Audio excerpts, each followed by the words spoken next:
परिचय। दिसंबर का महीना है। अनु बहुत रोमांचित है। क्रिसमस 25 दिसंबर को मनाया जाना है और सैंटा क्लॉस उसके लिए तोहफे लेकर आएंगे। आज 10 दिसंबर है और अनु एक कैलेंडर की मदद से क्रिसमस में बाकी बचे दिनों की गिनती कर रही है। क्या आप जानते हैं कैलेंडर कैसे इस्तेमाल किया जाता है? आइए आपको बताते हैं कि दिनों की गिनती कैसे की जाती है। आओ सीखें। कैलेंडर के बारे में कुछ बातें बता पाना, कैलेंडर से जुड़ी कुछ ट्रिक कर पाना, कैलेंडर से संबंधित समस्याओं को हल कर पाना, कैलेंडरों के इस्तेमाल के बारे में बता पाना।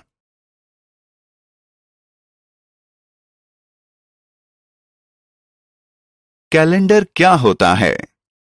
इस कैलेंडर को देखिए। आपको सभी दिन एक खास ढंग से लिखे नजर आएंगे। एक कैलेंडर दिनों को सप्ताहों में, सप्ताहों को महीनों में और महीनों को एक वर्ष के समूह में बनाकर रखता है। हर दिन अलग होता है।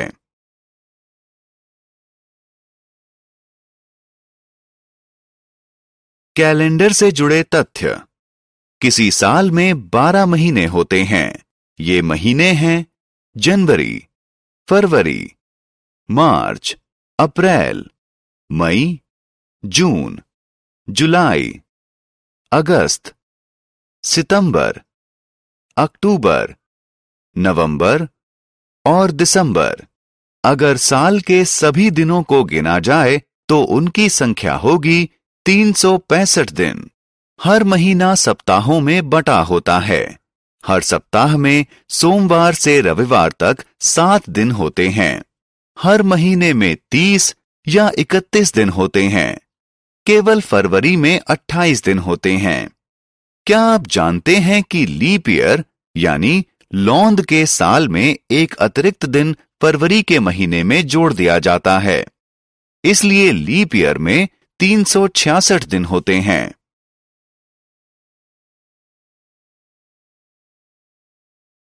घटनाओं को क्रम में लगाना। अनु स्कूल में है।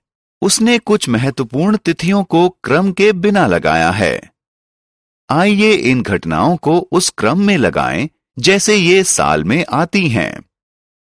पहले नया साल, उसके बाद गणतंत्र दिवस, उसके बाद स्वतंत्रता दिवस, उसके बाद महात्मा गांधी का जन्मदिन और सबसे बाद में बाल दिवस, जो हमारे पहले प्रधानमंत्री पंडित जवाहरलाल नेहरू का जन्मदिन है।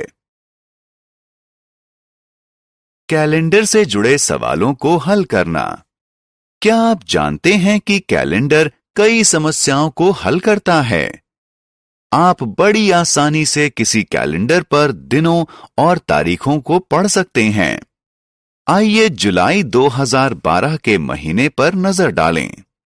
क्या आप बता सकते हैं कि ये महीना कौन से दिन पर खत्म हो रहा है? जी हां, मंगलवार को। 13 जुलाई को कौन सा दिन पड़ रहा है? सही जवाब, शुक्रवार। दूसरे शनिवार को क्या तारीख है? बिल्कुल सही, 14 जुलाई। क्या 21 तारीख को रविवार है? नहीं, 21 तारीख को रविवार नहीं है।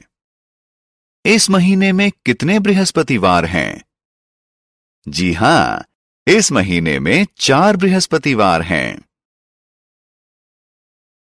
कैलेंडर से जुड़ी तरकीबें।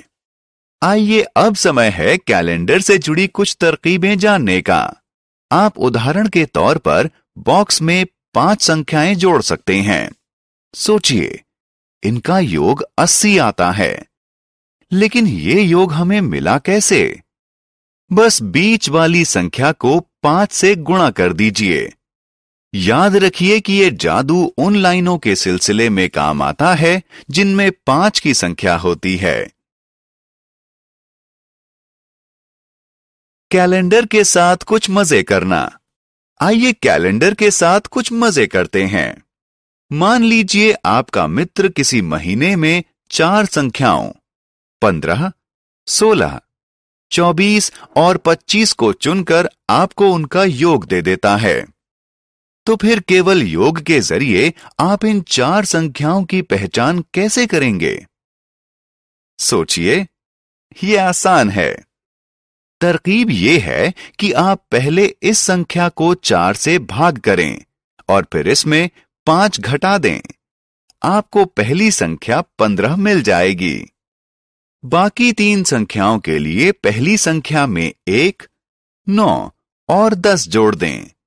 आप कुछ दूसरी संख्याओं के साथ भी ऐसी कोशिश कर सकते हैं।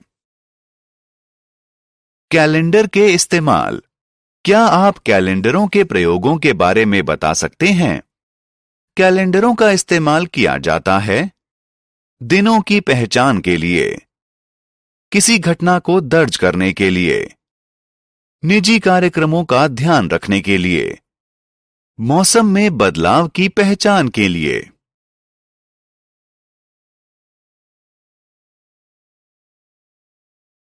हमने क्या चर्चा की?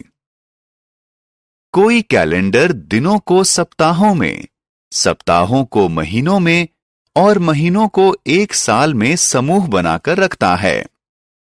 किसी साल में 365 दिन होते हैं, जो 12 महीनों में बटे होते हैं। लीप ईयर में 366 दिन होते हैं। घटनाओं को क्रम देने में कैलेंडर मददगार होते हैं। दिनों और मौसमी परिवर्तनों की पहचान करने, घटनाओं को दर्ज करने और निजी कार्यक्रमों का ध्यान रखने में कैलेंडर उपयोगी होते हैं।